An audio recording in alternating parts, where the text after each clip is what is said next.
Travel agencies get flooded with holidaymakers going back to their different hometowns and villages as the new school year begins in barely over a week. Managers of these agencies are, however, asking that passengers travel in safety. Overworking yourself and getting little rest or time to socialize with others may lead to excessive stress. In our health scanner tonight, we focus on burnout, which is a state of emotional, physical, and mental exhaustion. The Olembe Stadium is being tidied up in view of its inaugural match on September 3, counting for the 2022 World Cup qualifier. Sports Minister and Lions head coach have visited the facility to assess the progress of tidiness ongoing. Those were our headlines. Good evening and thanks for joining us on the Primetime News. I am Freddy Eta Bisson. Stay on.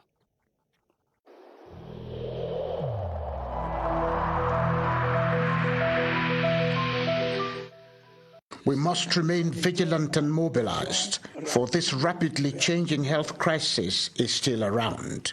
Together, we must resolutely continue the crucial phase of the fight against this virus through vaccination.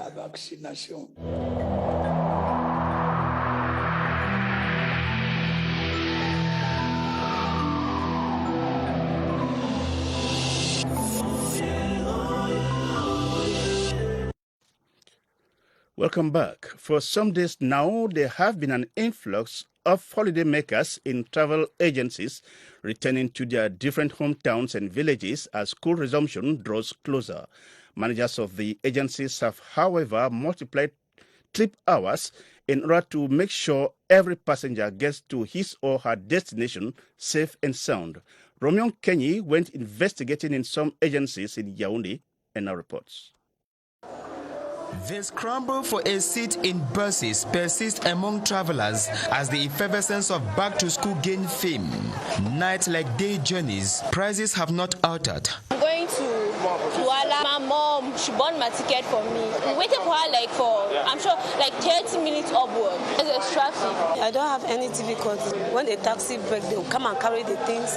After, they'll show a place where I can pay my ticket. The population is just too much, and we are doing everything to manage it so that everybody will travel safely.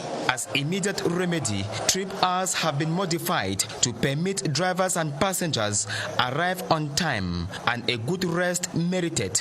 But this commences with a scrupulous verification of tickets. There are some drivers that, when you leave Douala to Yaoundé and you need to come back, no, you don't come back. So another person takes your place so that you have enough time to rest. VIP vehicles are much more active in this multiple voyage. Round trip is 15,000, then just a one-way trip is 8,000 francs. A day is just 12. We have 12 departures. Summarily, there is affluence of passengers across agencies, but the watchword remains safety at this crucial period of back to school. Traveling agencies in Yaoundé have taken strict measures in order to guarantee safe transportation for their customers. These measures come at a time when they say workload has doubled, given that many holidaymakers are returning home ahead of school resumption. Guy Roger Nana visited some agencies in Yaoundé and brought back the following report on security measures being taken to ensure an accident-free back to school. His report. Tensions are high.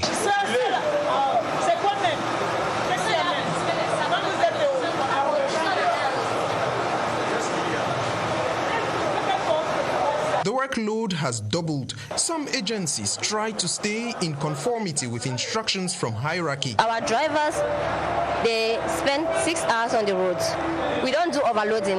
Overspeeding is not allowed. Before the bus leaves, the mechanic goes there, he checks that the bus is in good condition before it takes the road. The bus drivers seem aware of the risks and the need to be careful. We carry mothers and many young children at this period, so we try to be careful. However, the so many customers is synonymous to several trips. We at our agency, we make sure that after every trip of about 6 hours, drivers are replaced so that they can rest before their next journey. about 260 kilometers, close to 70 passengers, one driver. Yes, this machine is about to take these souls directly to Douala. It is a journey which is not always very safe around this period of the year, given that so many young people alongside their families, their parents are heading back home after enjoying their holidays. We can only wish them a safe journey. Guy Roger Nana, reporting for CRTV in Van Yaoundé. Thank you, Guy Roger Nana. In the meantime, some 54 clandestine schools in 7 divisions of the West region have been closed down. The operation was led by the Inspector General at the West Governor's Office, Adre Epente-Taze, who was accompanied by the different divisional delegates of basic and secondary education. Details with Chanceline Nanze in Bafoussam. There are 45 clandestine private primary schools and 9 secondary schools that have been shut down, and the governor's note are fixed on their buildings for everyone to see. The reasons for the closure of these schools vary, among them the use of fake creation documents. In the course of the mission that saw the sealing of private establishments in 7 out of the 8 divisions of the West region, the proprietors were made to see the need of respecting the regulations in force. We are sealing this school, but at the same time, we are asking the promoter to go through the administration to try to regulate the situation, because before the school resumes, we hope that the situation would be settled so that they don't cause any problem for students and for the parents.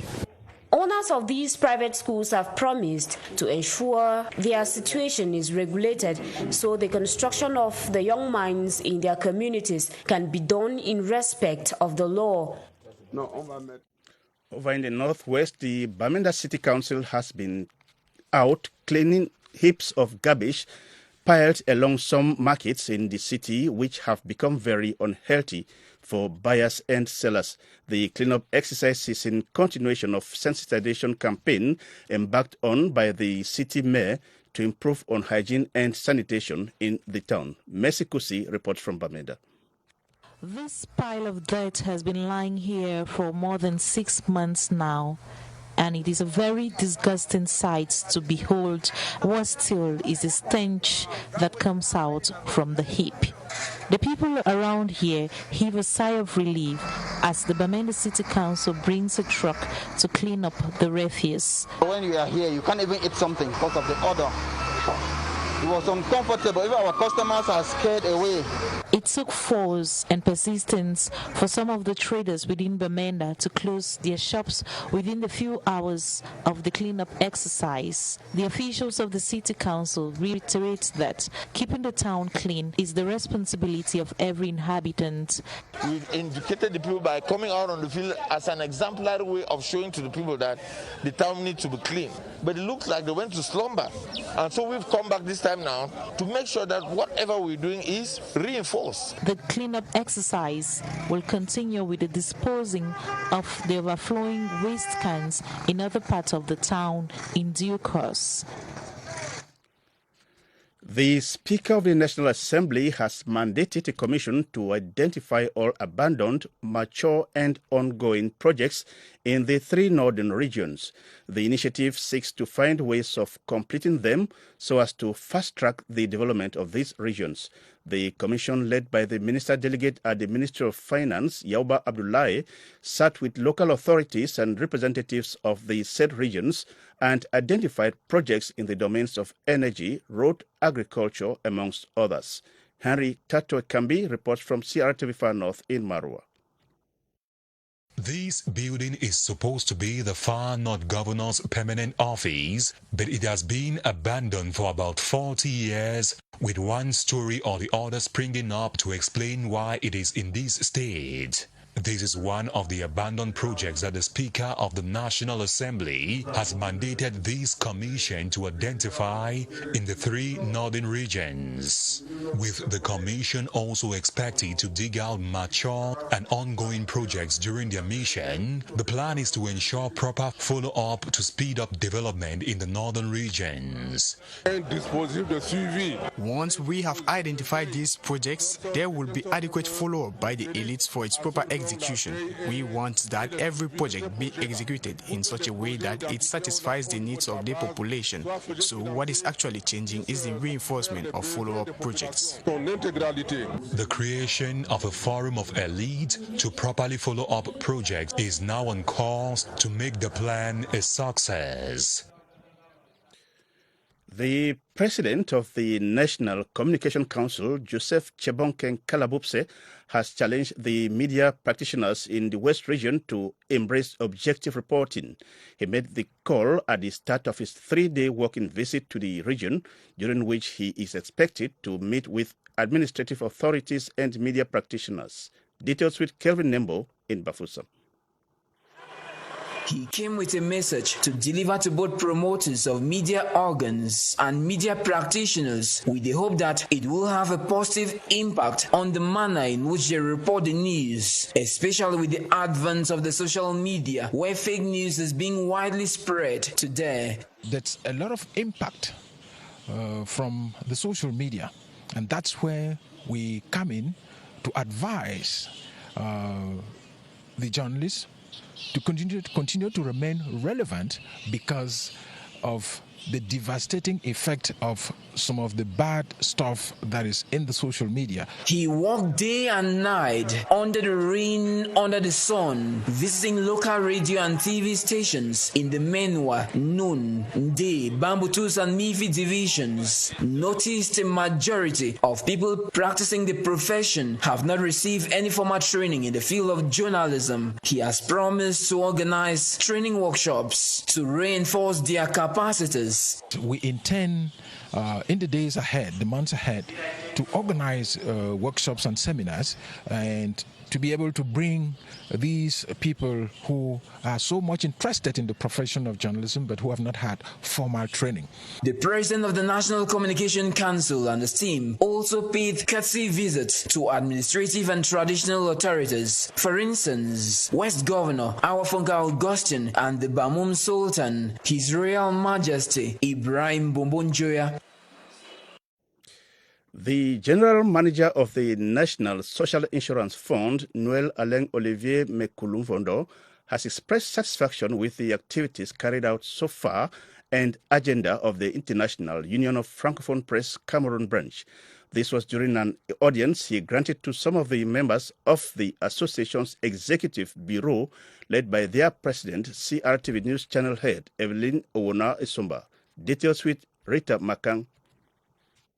Barely 2 months after her election at the helm of the International Francophone Press Union UPF Cameroon branch, Evelyn Owona Isumba and her collaborators have stopped at nothing, seeking partnerships with public companies and administrations for trainings and financing. It was a good choice to come to them, to let them know what we are intending to do, and they have promised to be by our side. And we also discovered during the exchange that we have so many common interests. For roughly an hour of exchange, the two parties revisited Cameroon's media landscape, mostly invaded by charlatans, with the Director General proposing to the network to reflect on ways to vulgarize African culture. CNPS will always be with them. We'll try to support the activities as far as our means will permit it. Visibly satisfied with the outcome of the audience, these members of the UPF Cameroon Executive Bureau are looking forward to broaden their activities in the field. Building classrooms in needy localities within the East region is the objective of a fundraiser that took place at the Hilton Hotel in Yaoundé. The gala ceremony brought together sons, daughters, and friends of the East region to raise funds for the building of a series of classrooms in some localities of that region. Guy Roger Nana once more reports. The Help for East Cameroon initiative aims at empowering the future generations of the region. The initiators plan on building classrooms and providing other social amenities for the locals. We just want to be useful for our country. We just think that it's not possible without education to have a better future. We have to give those kids an opportunity to become someone tomorrow, and they can also help the family, the community. We really want to give a minimum of 10 classrooms, and maybe we can give more, but the minimum we can promise for this edition is to give 10 classrooms somewhere. For the donors, it is a gesture to encourage, as this, they say, is a huge contribution towards nation building. This annual initiative, which has been running for several years now, is hoped will keep bringing smiles on the faces of those in need. You are watching news on CRTV, and I am Freddie Tabiso. Members of Zone 22 of the Rotary Club have been reminded of their mission of service to humanity in a bid to change lives. The call was made by the president of Rotary International during the annual zone meeting of the club at the Yaoundé Conference Center. Girojit Nana once again reports. Grow more, do more. The president of Rotary International on his first visit to Africa as a member and president of the club that pledges service to humanity in a bid to make the world a better place. The reason why I'm here is to attend the Rotary Institute, which is the annual get-together of all Rotarians from Africa. There is huge need of Rotary in Africa. There is a lot of scope for more Rotarians to join. There are a lot of needs also for people, and I'm sure when they join up, they'll do meaningful work for the community. The world, they say, is in need of service to humanity in order to make it a better place. We see a world where people unite and take action to make lasting change in our world, in our communities, and in ourselves. Members in attendance were equally challenged to actively participate in the growth of the club by bringing a new member each, thereby contributing their quota to the growth of an organization that promotes humanitarian service and a better world. On to our news feature on Cameroon, my beautiful country. We take you to the West region to discover the mythical Mami waterfall of Fongotongo in Menwa Division. The 82-meter-high waterfall is said to be endowed with mystical powers and is one of the most visited touristic sites as it draws more and more tourists from Cameroon and beyond. Ngu Henry is our guide on that report. This is the Mami waterfall in Fongotongo, Menwa Division. It is located 75 kilometers from the West Regional Chief Town, Bafoussam. The waterfall is situated in the sacred forest of Fongotongo. It falls on over 82 meters on the site, which is also an area for purification. The ruler of the chiefdom, Clement Jonkeng, has said that the village is endowed with bauxites and other minerals, which plus the waterfall has made it different from the other chiefdoms in the Menwa. The waterfall, according to the ruler, has attracted tourists from all over the country, Europe, and other parts of the world. He calls on the powers that be to construct the route leading to the site, which is a tourist destination, as the West region is bracing up for the 2021 AFCON. There are hopes that many visitors will be in Fongotongo to visit the Mami waterfall. On to our slot book of the week, we read Positioned for Blessing, a 121-page book which highlights the fact that all humans are predisposed to God's blessings, but could be barred by their actions, confessions, and attitudes. Authored by Professor Ernest Veillou, the book is a guide to financial and material upliftment in every individual who abides by the divine principles as contained in the Holy Bible. Emanuela Vemnoy read the book for the 7:30 news. Positions for Blessing in 121 pages highlights actions and attitudes every human being should adopt in order to enjoy the blessings God has destined for his creation. There are some of our actions that draw blessing to us, others that don't. Some of our confessions draw blessings to us, others do not. Articulated around the Holy Bible, the book indicates that every creation of God is blessed, and everyone who uses divine principles gets the blessings. It is trying for us to see what to do to change our financial and material status. For example, we work hard, God will bless us.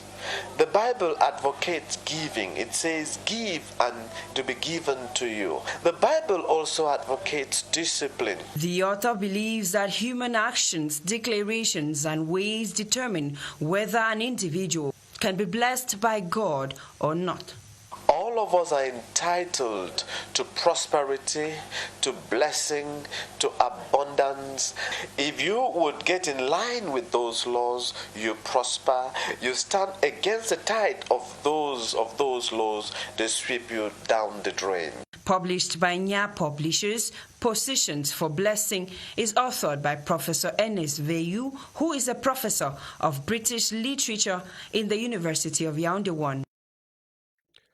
Over in the southwest region, some 4 newly appointed officials of the University of Buea have been installed into their functions.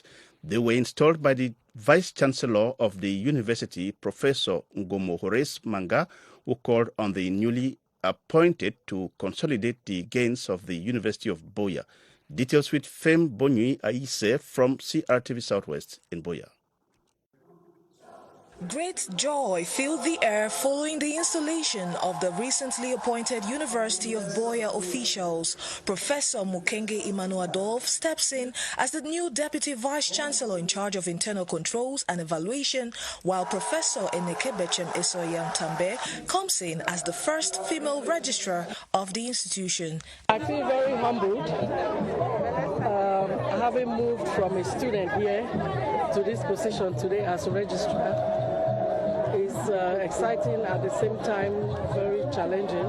The second pair comprised of the new Director of Academic Affairs, Professor Egbe Eno Andrew, and Professor Endeli Margaret Nalova, coming in as the Dean of the Faculty of Education. A weight of expectations now rests on these university dons. The university on all fronts has been performing very well. It has accomplished a lot, and I'm calling on them to consolidate these gains so that the university continues to remain peaceful and remains resolutely focused on the achievement of its objectives. And for the newly installed University of Buea officials, work begins in earnest. On our health scanner tonight, we talk about burnout, a state of emotional, physical, and mental exhaustion caused by excessive and prolonged stress.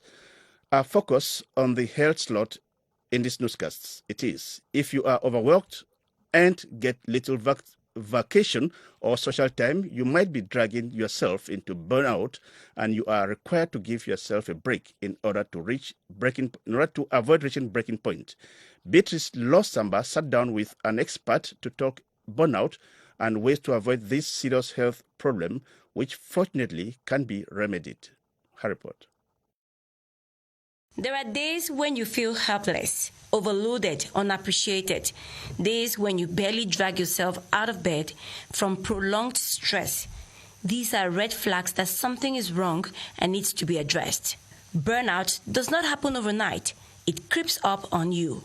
Burnout is now classified as a mental illness caused by unmanagement of work stress. You have somebody who is mentally, physically, and emotionally tired. The fires that cause burnout could be that worker who feels overworked and undervalued, or that stay-at-home mom who has way too many responsibilities than she can handle and is stretching to breaking point.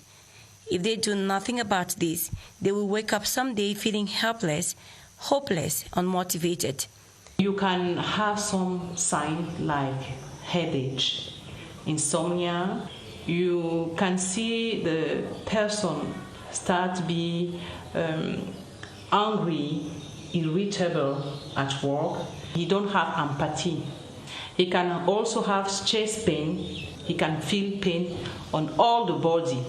People suffering from burnout need to take a break, take a vacation, socialize more, get support from close relations to regain balance and feel positive and hopeful again.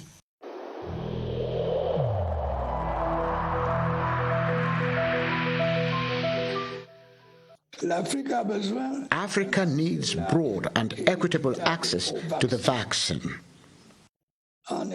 Indeed, how can we achieve herd immunity with less than 5% of our citizens currently vaccinated?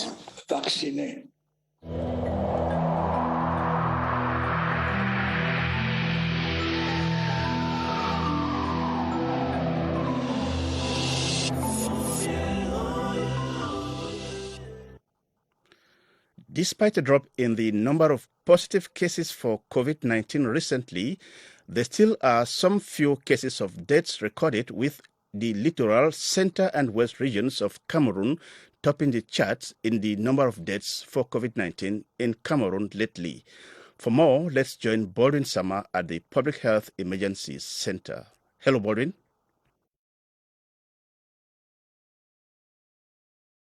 Good evening to you, Freddy Tabisong. It may sound strange to many, but it is actually real. More and more persons die for the coronavirus in Cameroon on daily basis. And the regions are greatly affected, with an increase in the number of persons who die for COVID-19 happens to be the littoral, the center and the west regions of Cameroon. For example, the littoral region of Cameroon tops the chart with close to 110 persons who've died for the coronavirus lately in that part of the country, with the center region of Cameroon that comes closely with 52 persons who've died of COVID-19 lately, and equally in the west region of Cameroon with 38 Cameroonians who've died of the coronavirus, telling signs that the virus is still present among us, it still circulates, and we must be very, very vigilant. And regions with a very, very low death rate as far as this pandemic is concerned, we have the Adamawa region for Cameroon, for example, where lately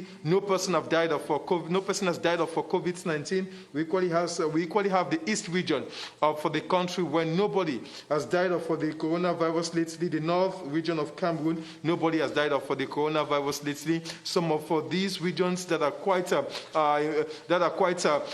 a good chart as far as respecting most of these outlined barrier measures outlined by the government of Cameroon to limit the spread of the pandemic. With the take-home message from us and the Ministry of Public Health tonight happens to be a strict respect for some of these measures, and likewise have yourselves vaccinated against the coronavirus. Back to you, Freddy Tabisson.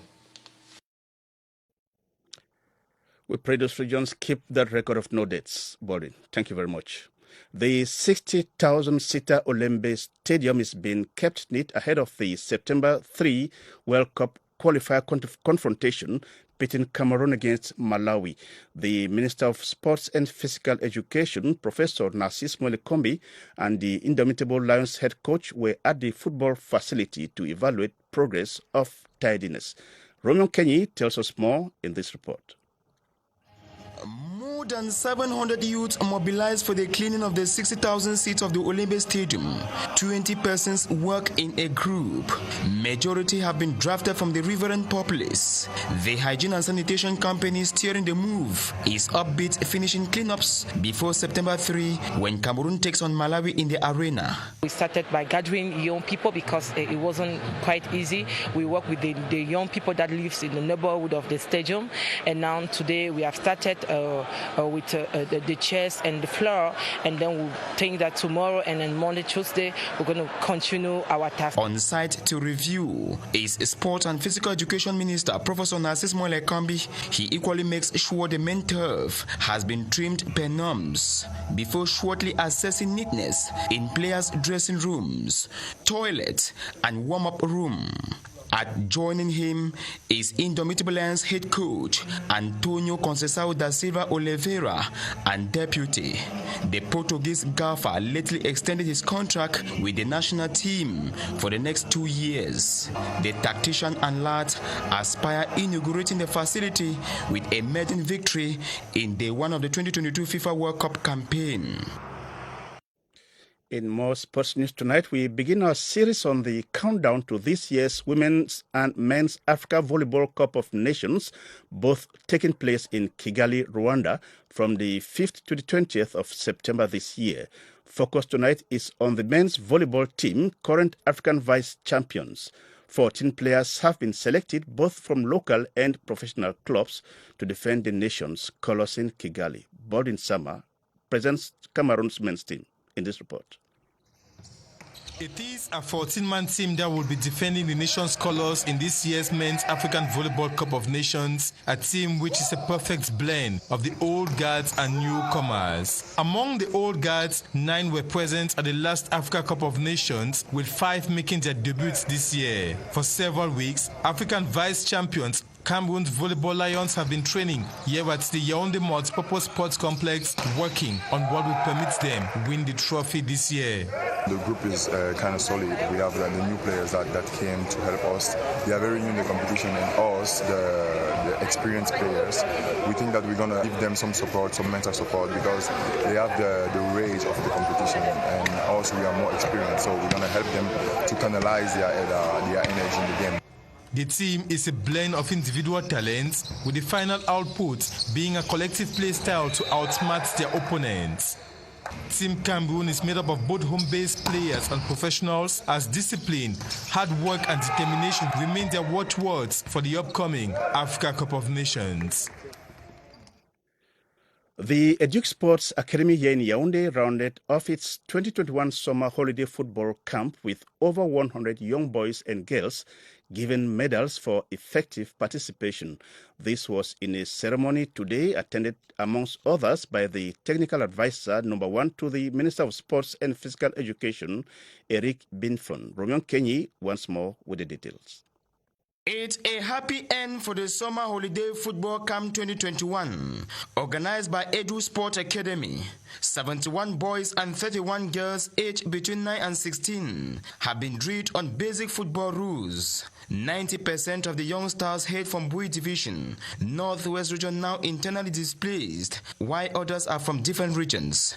I find joy, I find fun when I impact the lives of the young ones. We have the first phase, where we call the basic phase, where you have children of about 6 to 9 years. For the past 2 months, the kids have been training twice a week. The technical advisor in the Ministry of Sport and Physical Education, Eric Binfon, has praised the initiative.